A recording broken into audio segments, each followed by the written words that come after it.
어, 그 개인정보보호법은 아마 이제 사실은 다 기본적인 것들은 알고 계실 거라고 생각이 되는데, 특히나, 어, 그, 이 큰 개정이 이미 있었습니다. 데이터 3법 개정해가지고 사실 뉴스도 많이 나오고 했었는데, 그 이후에 이제 사실 2차 개정안이라고 해가지고, 지금 국회에 계류되어 있는 개정안이 있습니다. 근데 그거 관련해서 조금 어떤 내용이 추가됐는지, 왜냐하면 그 부분이 결국에는 규제 기관하고 관련 이 산업 분야에서 또는 이런 프라이버시를 한다는 사람들 사이에서 좀 포커스되는 쟁점들이 들어갔기 때문에 그거 위주로 설명드리도록 하겠습니다. 그거 설명을 위해서 그냥 기존 개인정보, 현행 개인정보보호법이 어떻게 되어 있는지 이거는 이제 간단히 소개하는 형식으로 진행을 하겠습니다. 이거는 그냥 한국의 그 개인정보 보호 규제의 수준을 보통 말씀드릴 때 제가 많이 인용하는 자료인데요. 저희 사무실에서 만든 건 아니었고 DLA 파이퍼라고 글로벌 로펌에서 만든 자료입니다. 근데 보시면은 이제 본인들이 이제 여러 그 주리스딕션에서 개인정보 규제를 들여다 보니까 굉장히 규제가 센 곳, 조금 이제 막 그 규제가 도입되는 곳 혹은 아직은 좀 느슨한 곳 이런 거를 이제 색깔을 사실 칠해봤는데요. 보시면 아시겠지만은 이제 가장 최근에 핫했던 게 몇 년 동안 핫했던 게 유럽의 개인정보 보호 규정입니다. GDPR이라고 하는데 그래서 여기가 붉은색인데 지금 보시면은 한국 역시 붉은색으로 되어 있습니다. 사실 이게 이 지도가 계속 색깔이 변하고 있습니다. 왜냐하면은 불과 몇 년, 한 2, 3년 전만 해도 이 미국이라든지 중국은 이렇게 색깔이 진하지 않았어요. 근데 이제 GDPR이 이제 도입이 되면서 각국에서 굉장히 이 얼러트가 됐고요. 그래서 개인정보 관련 규정이 조금 센 방향으로 진행이 되고 있습니다. 그래서 미국의 경우에도 지금은 상당히 규제가 좀 강화된 측면이 있고 중국도 마찬가지고요. 여기 호주도 그런 곳 중에 하나라고 보시면 되겠습니다. 근데 어쨌든 이런 다른 해외 로펌이 봐도 한국의 규제가 굉장히 빡빡하다는 거는 사실은 알 수 있고요. 그거를 보여드리기 위해서 소개를 했습니다. 개인정보보호법의 경우에는 지금 국회에 계류되어 있는 개정안은 사실은 2021년에 이미 입법 예고가 된 상태입니다. 벌써 만 1년도 넘어서 2년이 다 돼가고 있는데요, 거의. 현재 지금 언제 통과될지 사실 잘 모르겠습니다. 왜냐하면 국회에서 해줘야 되는 부분이기 때문에. 근데 일단 입법 예고는 작년 1월에 있었는데 그거에 대해서 조금 손을 봤어요. 그래서 그 손을 좀 수정이 된 버전이 국무회의 통과돼서 국회 제출된 버전이 조금 그 2차 개정안 안에서 좀 변경이 됐습니다. 일부. 그래서 뭐 일부 그 사업자들의 의견이라든지 아니면 여러 뭐 학자분들의 의견들을 반영해가지고 조금 추가적인 수정이 있었습니다. 지금 법원 심사 소위에 있는 상태지만 사실 언제 통과될지는 장담하기는 좀 어려운 것 같습니다. 요거는 그 개인정보보호위원회에서 그간의 이제 히스토리를 조금 정리해 주셨던 건데요. 보시면은 그 데이터 3법 개정이라고 해서 최근에 가장 큰 개정이 2020년에 있었습니다. 그게 8월에 이제 시행이 됐고요. 그와 함께 개인정보보호위원회라고 하는 통합된 규제기관이 출범을 했습니다. 이제 그런 와중에 이후에 조금 미진한 부분들을 추가 개정하자 이런 논의들이 있었고, 그에 따라서 사실은 지금 이제 2차 개정안들이 논의가 됐고 공개가 되고 지금 이제 어떻게 보면 국회 통과를 기다리고 있다고 보시면 되겠습니다. 새롭게 이제 추가된 내용이 뭐냐? 데이터 3법의 가장 큰 변화는요. 그동안은 사실은 신용정보에 대한 신용정보보호법, 그다음에 소위 온라인 사업자에 대한 그 규제를 했던 게 정보통신망법, 그리고 일반 사업자들의 경우 이제 일반 개인정보보호법에서 사실은 좀 그 수범자에 따라서 법이 조금 나눠져 있는 측면이 있었습니다. 근데 지금은 예전에는 이제 세 개법이었다고 하면 지금은 좀 이원화됐다고 보시면 될 것 같고요. 그래서 그 신용정보에 대한 건 여전히 신용정보보호법이 규율을 하고 일반 온라인이든 오프라인이든 일반적인 개인정보는 개인정보보호법에서 다 다루도록 통합이 된 것이 그 데이터 3법의 가장 큰 골자고요. 개정 골자고. 그 이후에 이제 2차 개정안은 지금 이제 글씨로 이렇게 나타난 것처럼 이런 것들이 도입됩니다. 그러니까 이제 많이 들어보셨을 것 같아요. 그 전송 요구권, 이동권이라고 표현되는 유럽에서 많이 논의되는 뭐 정보 이동권이라고 하는 것이 전송 요구권의 형태로 들어오게 됐고요. 그리고 그동안은 사실 또 많은 비판 중에 하나가 뭐였냐면은 한국의 개인정보보호법은 뭔가 형사처벌 규정이 너무 세다. 사실은 사업자가 사업을 하다가 이렇게 어떻게 보면은 좀 부주의하게 된 것까지도 다 형사처벌을 하고 있기 때문에 그것이 좀 과도하다. 그래서 지금은 과징금을 대폭 확대해서 사실은 어, 그 금액적인 부분으로 이거를 이제 배상하도록 하는, 그러니까 징벌적인 내용이 들어갔고 대신에 형사처벌 규정은 조금 완화했다고는 하는데 이제 좀 그게 큰 실질적인 의미가 크지는 않습니다. 그리고 또 하나의 큰 내용은 이제 앞으로는 AI가 이제 결정을 하는 일들이 많아질 거다 보니까 자동화된 의사결정에 대한 어떤 정보 주체의 권리라든지, 또 하나는 지금 자율주행이라든지 이런 원격 진료 하면서도 말씀 많이 나누셨는데, 이제는 그동안에 CCTV는 이렇게 고정된 설치가 있었습니다. 어디 뭐 출입문이라든지 건물에.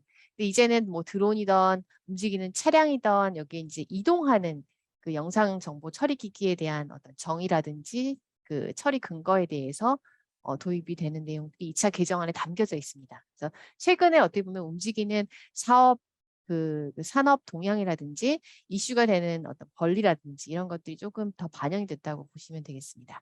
그래서 조금 더 구체적으로 말씀드릴게요. 일단은 개인정보보호법은 이게 그 조문을 쭉 펼쳐보면은 개인정보의 라이프 사이클에 따라서 규정이 되어 있습니다. 즉 개인정보를 어떻게 처음에 수집을 누군가가, 그러니까 사업자가 수집을 처음에 하는 그 순간부터 그걸 이용을 하고, 그리고 이거를 제3자한테 누군가와 공유하는 거죠. 제공을 할 수도 있고 혹은 본인이 원래 해야 되지만 못하는 경우에는 아웃소싱을 이제 하게 될 텐데요. 그런 것들이 처리 위탁에 대한 것, 그리고 보관하는 것, 파기하는 것까지 개인정보의 그 라이프 사이클, 일련의 사이클에 대해를 기준으로 규정이 되어 있습니다. 그래서 이 기존의 내용이라서 요거는 변경된 내용은 아니지만 이제 그 뒤에 왜 이런 것들이 개정됐는지를 설명드리기 위해서 소개를 합니다. 개인정보는 이제 아시다시피 기본적으로 가장 두 개의 요건이 이제 있다고, 뭐 여기 세 개의 요건이긴 하지만 제일 우선 살아있는 사람에 대한 정보여야 됩니다. 그래서 법인이 빠지고 사인이 빠집니다.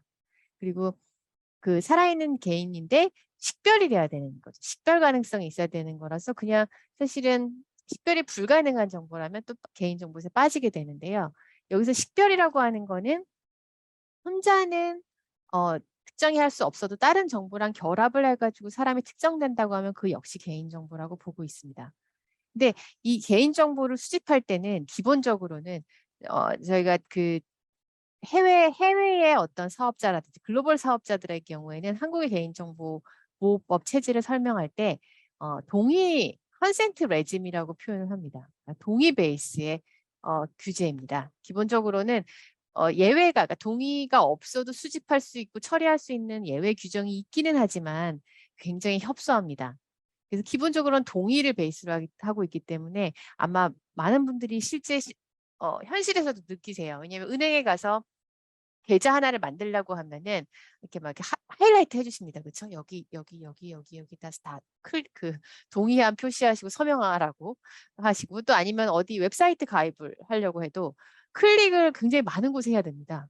뭐 물론 전체 동의가 이렇게 클릭할 수 있지만 보통 그 조각조각 들어가서 보면은 클릭을 해야 되는 칸이 매우 많습니다. 그 정도로 이제 동의를 기반으로 사실은 모든 거를 지금까지 구성을 하다 보니까 굉장히 까다로운 거죠. 그리고 사실 어떻게 보면 형식적으로 흘러가는 부분이 있어서 이런 부분에 대한 고려가 있어 조금 수정된 부분이 있습니다만 여전히 그 컨센트 레짐 자체가 바뀌지는 않았습니다. 그러다 보니까 사실 현실하고 너무 안 맞아가지고 그동안 이제 뭐 고시라든지 판례를 통해서 조금 어떻게 보면은 실제 법을 좀 이렇게 유연하게 해석하는 측면이 있었습니다. 예컨대 명함 같은 경우도 법상의 원칙으로 들어가면은 명함을 받으면서 동의서를 줘야 됩니다.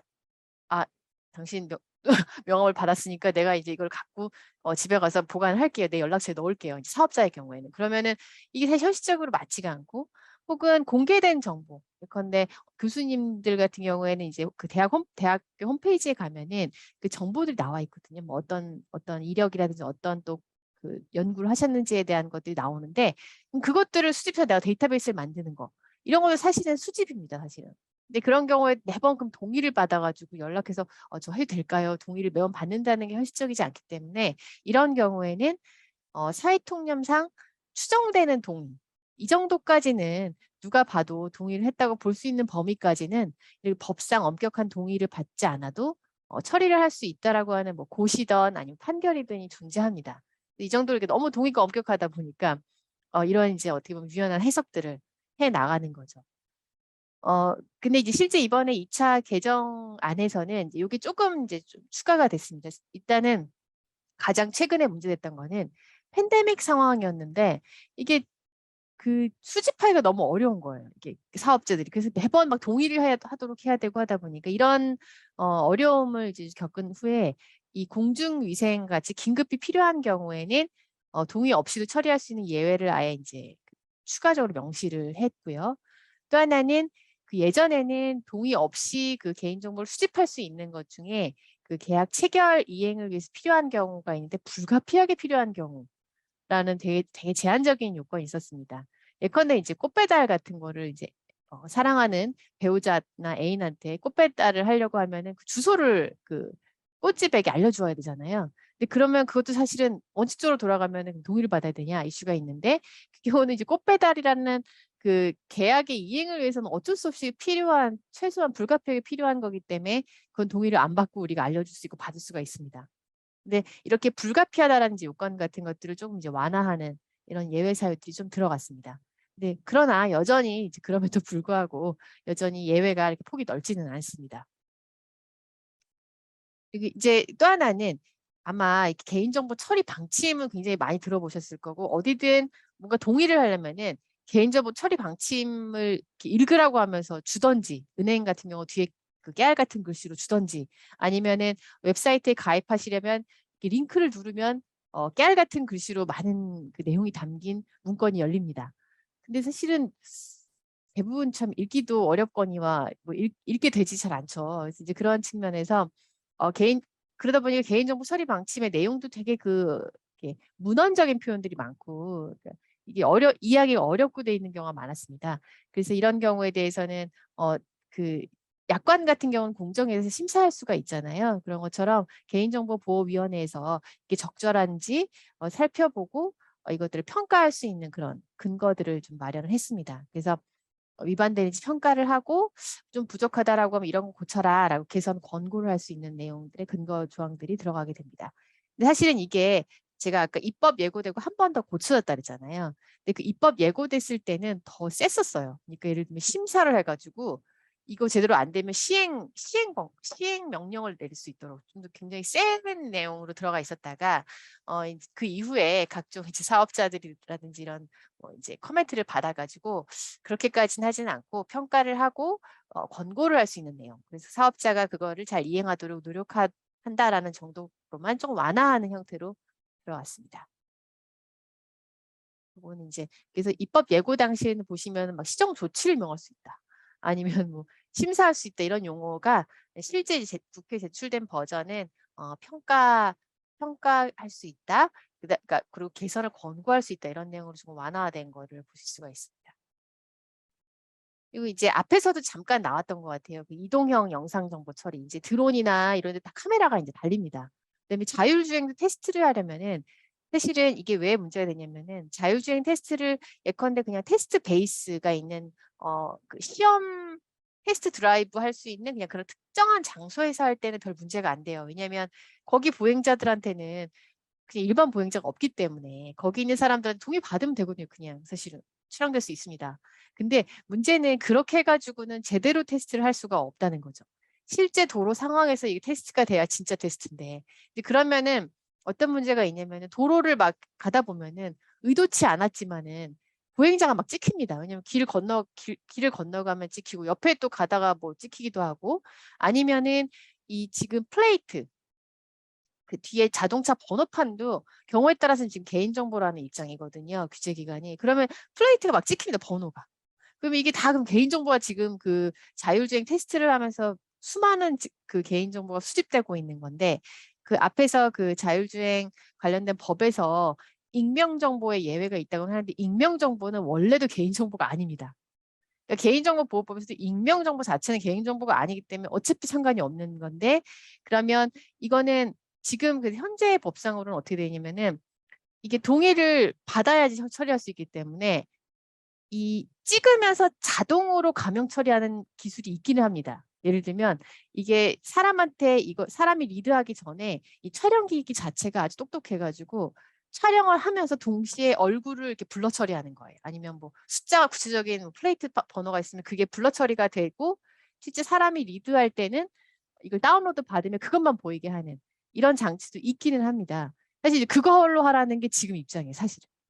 지금의 현재 법상에서는. 근데 그렇게 하게 되면 이게 뭐 실제로는 실질과는 실제 테스트를 해보시려는 사업자 입장에서 너무나 깝깝한 얘기가 되는 거기 때문에 이제 그런 거에 대한 문제 제기가 많았고요. 그래서 이제는 이동형 영상정보 처리 기기를 정의를 도입을 하면서 원칙적으로는 금지입니다. 이건 이제 업무 목적상입니다. 그냥 개인이 찍는 거는 다른 얘기고요.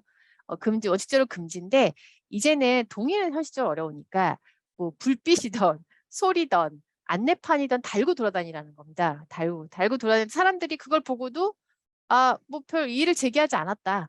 그러면은 그거는 이제 어떻게 보면 이제 동의가 있는 것처럼 처리를 해준다는 거죠. 그 경우에는 처리를 할 수 있도록 하는 내용들을 담고 있습니다. 그래서 이제 어떻게 보면 조금 더 현실적인 그 니즈를 충족해 줄 수 있을 걸로 생각이 되고요. 그래서 이렇게 결국에는 고정형 영상 정보 처리라고 하는 건 기존의 CCTV라고 보시면 됩니다. 출입문이라든지 이런 곳에 있는 것들. 그리고 이동형 영상 정보 처리 기기라는 게 지금 차량이나 드론에 부착될 이런 것들이라고 보시면 될 거고요. 이거를 신설해서 이렇게 표시를 하면은 명확히 표시를 하면은 동의를 받지 않더라도 처리를 할 수 있는 근거를 마련을 했습니다. 네, 통과가 빨리 돼야 되겠습니다. 아직 통과되진 않았고요. 그리고 그 정보 주체의 권리 중에 크게 두 가지가 도입이 됐는데 이동권에 대한 것, 그다음에 그 자동화된 의사 결정이라고 하는데 이제 AI 뭐 면접, AI가 지금 많이 도입된 게 크게 두 가지 분야라고 합니다. 하나는 그 신용정보 관련해가지고 이 사람들 대출 승인할 건지 말 건지를 이 AI가 이미 벌써 많은 심사에 관여를 하고 있는 걸로 알려져 있고요. 또 하나는 면접입니다. 이제 그 기본적으로 이력서도 사실 리드를 하고요. 이 AI가. 그래서 제가 실제 활용한 예를 들어보니까 이력서를 보고 그 이력서에 다른 회사 그러니까 다른 회사에 낸 거를 그대로 갖다 낸 거 같은 경우는 일단은 불합격 처리를 거의 한다고 합니다. 예컨대 뭐 A사를 지원하는데 B사에 썼던 이력서를 그대로 쓰다 보면 B사 이름이 막 거기에 써 있을 수 있잖아요. 그런 거라든지 아니면 남의 거를 베낀, 그러니까 카피한 것이 명확한 거라든지 아니면 이제 그걸 어느 정도 그 레벨을 정해 놓은 다음에 뭐 구체적으로 옆에 뭐 면접했을 때 물어볼 만한 그 샘플 퀘스천까지 나오기도 한다고 하고요. 굉장히 많이 이제 AI가 사용되고 있는데 이런 거에 대한 정보 주체의 권리가 도입됩니다. 이제 일단 전속 요구권의 경우에는 그 모든 사업자에 대해서 적용되는 건 아니고요. 일정 규모 이상의 사업자에 대해서는 그 사업자가 가지고 있는 개인정보에 대해서 개인정보 주체가 이용자가 이거 나 다른 사업자한테 옮겨줘 혹은 뭐 나한테 옮겨줘 라고 했을 때 그거를 들어줘야 된다라는 권리입니다. 전송을 해달라라고 했을 때 들어달라는 건데 이제 하나 예외가 명확하게 들어간 것이 있습니다. 뭐냐면은 예컨대 개인정보 그러니까 사업자가 자체적으로 분석을 해가지고 생성한 자료들이 있을 수 있잖아요. 예를 들어 그 뭐 계약 체결하면서 받고 아니면 동의받아서 수집한 그런 기본적인 정보 말고 이 사람의 뭐 소비 패턴이라든지 아니면 내 그 웹사이트를 활용한 어떤 행태의 정보라든지 이런 것들은 주지 않아도 됩니다. 그래서 그거는 예외가 됐고요. 그래서 이런 형태의 정순 요구권이 들어왔고 구체적인 내용이라 좀 넘어가고요. 그 다음에 또 하나는 자동화된 의사결정에 대해서는 두 가지 권리가 있습니다. 하나는 그 의사결정을 거부할 수 있는 권리, 거부. 그 다음에 또 하나는 그 설명을 해줄. 도대체 어떤 내용이냐, 이 결정의 그 메커니즘이 뭐냐, 그러니까 설명을 요구할 권리가 있는데요. 이 거부권이 그러니까 거부권이 항상 거부될 수 있는 건 아닙니다. 세 가지의 경우에는 예외인데요. 애초에 정보 처리 자체가 동의받아 처리하는 그런 경우. 그 다음에 또 하나는 법률의 그 규정상 의무나 어떤 법률에서 허용돼서 처리한 경우, 그다음에 계약 체결 이행을 위해서 처리한 경우에는 이런 거부권이 없습니다. 그래서 이제 이런 것들이 예외 사유가 들어가게 되고요. 이런 내용들이 이제 추가로 개정으로 들어가게 됐습니다. 자, 앞의 내용이 사실 오히려 오늘 그 참석하신 분들이 좀 더 관심이 있으실 것 같고, 뒤에는 이제 조금 이제 가볍게 넘어가겠습니다. 왜냐하면 이거는 조금 그 앞에서 데이터 3법 하면서 온라인하고 오프라인이 이제 합쳐졌다 그랬잖아요, 규제가. 근데 사실은 이렇게 저희끼리 우스갯소리로 그렇게 얘기합니다. 기존의 데이터 3법은 물리적 결합이었다. 우리 혼합물이죠, 혼합물. 그냥 모래 따로, 물 따로 그냥 이렇게 그냥 같이 넣었지만은 특례 규정이라고 해서 쭉 그냥 갖다 붙인 수준이었어요. 사실 근데 이번에 2차 개정안은 화학적 결합이라고 저희가 표현합니다. 이제는 둘을 나누지 않고 하나로 이걸 다 통합을 하면서 정의를 재배치를 이제 하는 것들이 이번에 들어가게 됐고요. 그거는 참고차 말씀드리고, 또 하나는 이제 개인정보 국외 이전 관련해서도 기존에는 이제 이게 들어갔던 이유는 유럽의 이제 좀 그 규제를 조금 참고한 면이 있습니다. 유럽의 경우에는 혹시 이제 뉴스에서 보셨을 수 있는데 한국 정부가 유럽 집행위원회의 어떤 검토를 이제 마치고 적정성 결정을 받았다. 한국의 개인정보 보호 수준이 유럽에서 봐도 우리의 버금가네 혹은 우리 이상이네 라고 적정성 결정을 해서 마치 유럽 내에서 개인정보가 돌아다니는 거와 똑같은 취급을 해주겠다는 겁니다. 유럽에서 돌아다니는 거와 똑같이 유럽에서 한국에서 올 때도 그냥 마치 유럽의 디지털 싱글 마켓 돌아다니는 거와 같이 취급을 해주겠다는 결정을 해준 건데 그게 적정성 결정이거든요. 근데 그런 제도가 사실 한국엔 거꾸로, 예를 들어 한국의 정보가 밖으로 나갈 때 다른 나라의 어떤 그걸 판단하는 그런 내용은 없었거든요. 우리가 근거가. 그래서 이제 그런 것들을 마련하면서 국외 이전의 메커니즘을 조금 더 구체화했습니다. 뭐 동의를 받는 거는 원래도 있었고요. 그리고 법에 규정하거나 아니면은 여기 맨 마지막에 있는 게 그겁니다. 개인정보위원회가 그런 적정적인 결정을 해주는, 그러니까 인정하는 곳에는 이전할 수 있도록 하는 이런 메커니즘이 좀 도입됐다라고 보시면 되고요. 물론 이 국외 이전할 때마다 맨날 이런 게 다 필요한 건 아니고 그 위수탁이라든지 보관을 하는 경우에는 가능합니다. 왜냐하면 지금도 이미 많이 쓰고 있죠. 뭐 해외의 그 클라우드 서비스 사업자들한테 많이 정보 가 있잖아요. 근데 그런 경우에 매번 이걸 동의받고 있지는 않으니까 이거는 그 개인정보 처리 방침 등의 공개를 하면은 이거는 국외 이전이 가능합니다. 이런 내용들이 좀 들어갔다고 보시면 되고요. 대신에 개인정보보호위원회가 지금 보호 상태를 보니까 그 해당 나라가 굉장히 이제 보호 수준이 떨어진다. 라든지 뭔가 그 걱정스러운 상황이 있다라고 하면은 국외 이전 중지 명령을 할 수 있는 그런 그 권한이 도입이 됐습니다. 이거에 대해서는 좀 그 클라우드 사업자 입장에서는 좀 반발은 있습니다. 이게 그럼 도대체 언제 이 표현이라는 게 적정하게 보호하고 있지 않다고 인정할 명백한 사유라는 게 너무 추상적인 표현들이어가지고 그냥 그 개인정보보호위원회가 보고서는 적정하지 않다고 보면 그냥 갑자기 막을 거냐라는 거라서 사실은 이제 이 부분에 대해서는 좀 사업자들의 반발은 좀 있는 상태입니다. 그리고 개인정보 보호 책임자의 경우에는 한국의 경우에는 아무리 작던 크던 다 지정을 하도록, 지정 의무가 누구나 있습니다. 그러다 보니까 이게 뭐 작은 사업자는 사실 굉장히 부담이 될 수도 있는데 이런 것들 좀 작은 그 사업자에 대해서는 지정을 하지 않아도 되는 면제 요건들이 이제 신설이 되는 내용들이 좀 들어갔고요. 그리고 분쟁 조정 제도도 예전에는 공공기관의 경우에는 조정에 응해야 되는데 사기관, 그러니까 일반 시빌한 개인정보 처리자들, 일반 사업자들은 조정에 응할 의무가 없었거든요. 근데 그런 부분도 조정에 응하도록 좀 확대됐습니다. 그러니까 앞으로는 이제 소송도 있지만은 조정 제도가 더욱 활성화될 것으로 기대가 되고 있습니다. 그 하나 이제 재밌는 거는 그 기존에는 현행은 이렇게 돼 있습니다. 개인정보 보호에 대해서 다른 법에 있으면, 특별히 있으면은 그 법을 따르는 거고요. 특별한 규정이 있으면. 그 외에 일반법으로 내가 존재한다 이렇게 써 있었습니다. 근데 개정안은 어떻게 돼 있냐면요. 기본적으로 이 법이 적용한답니다. 개인정보의 처리라든지 보호에 대해서는 개인정보법이 먼저다. 다만 다른 법이 더 유리하다. 보호에. 그러니까 개인정보보호법보다 더 보호를 세게 하더라. 그러면 그땐 그 법 적용한다. 이렇게 돼 있습니다. 사실 이제는 개인정보 보호법이 어떻게 보면은 개인정보 처리에 대해서는 가장 우선되는 법임을 오히려 명확히 하는 측면이 있고요.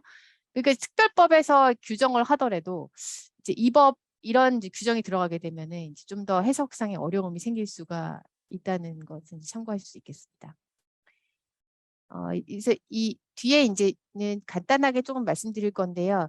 이 과징금도 조금 시끄러운 부분입니다. 왜냐하면은 아까 말씀드렸던 것처럼 형사처벌을 줄이고 이제는 앞으로 이런 그 어떻게 보면 금전적인 행정벌로서 우리가 규제를 강화하겠다라는 게 이제 그 규제 기관의 입장인데 실제 그 수범자 입장, 사업자 입장에서 느끼는 건 뭐냐면 과징금 부과만 늘고 형사처벌 규정은 그닥 완화된 게 없다.